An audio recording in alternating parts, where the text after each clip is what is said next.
The Water and Sanitation Minister admits government is still struggling to deliver water to communities during the lockdown.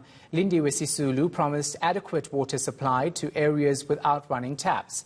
This in an effort to help stop the spread of COVID-19.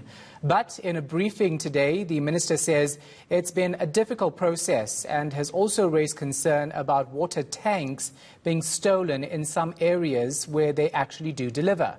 Meanwhile, the Social Development Minister has given clarity on grants. Our political editor, Vuyo Mvoko, is following the story for us. He joins us now live. So, Vuyo, first, let's talk about the 350 Rand grant criteria.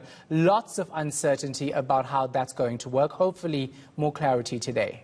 Indeed, ahead of today's briefing, Shahan, there was a great deal of uncertainty, lingering questions as to the criteria that's going to be used and how the people who are going to get the 350 rands are going to access it. Remember, a week ago or so, there was that announcement that there will be temporary adjustments to all the grants and, of course, the introduction of this particular grant for those who are unemployed and have no access to any form of government assistance. So the Minister of Social Development, Lindiwe Zulu, today gave some clarity as to how it's all going to work. Let's take a listen to a bit of what he had to say around the 350 rands specifically.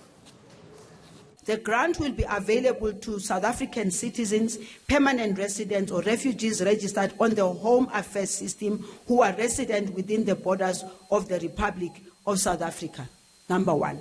Number two, applicant must be above the age of 18, unemployed, not receiving any income, not receiving any social grant, not receiving any unemployment insurance benefits, and does not qualify to receive unemployment insurance benefits, not receiving a stipend from the National Student Financial Aid Scheme, and not resident in a government-funded or subsidized institution.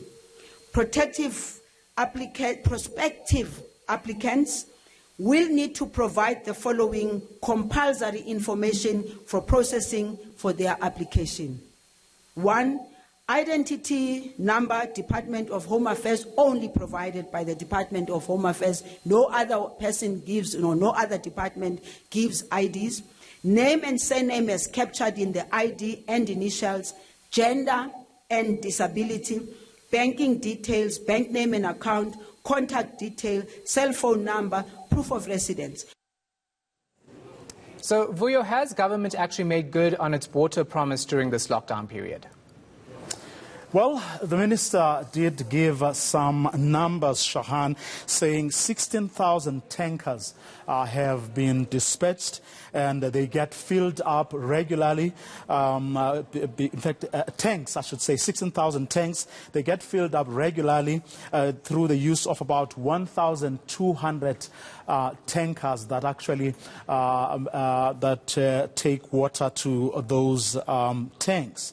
The problem, the minister says, is that a lot of the tanks could actually not be installed because you needed some bricks, you needed to mount them on, you needed taps.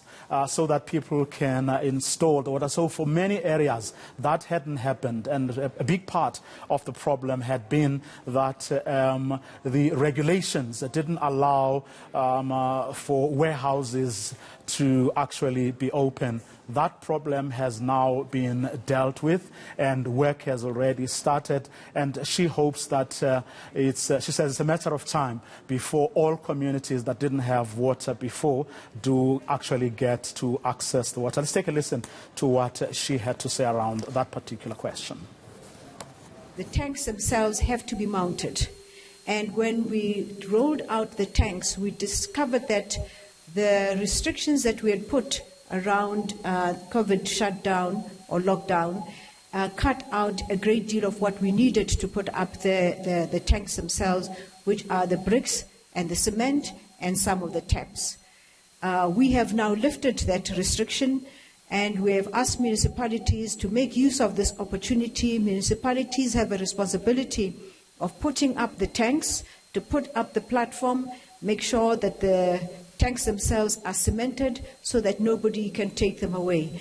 And you would not believe it, even despite the police and everybody out on the streets, there are some people who are still stealing our tanks. And then some clarity given on illegal land invasions and evictions. Indeed, the government is going to take a hard line on both evictions but also land invasions. The minister really not mincing her words on that one. Take a listen. Invasions are absolutely illegal. The regulations are very clear on that. Anybody found invading land will be arrested immediately and put in a safe place where they will not be able to do it again for a very long time. Eviction is equally illegal. So nobody is allowed in this period to invade land that they find vacant, which is what most of our people like doing when they find vacant land, and evictions, which is done especially by those people who feel that either they're not getting any additional income from the people who live in their backyards, or especially done by farmers in the Western Cape.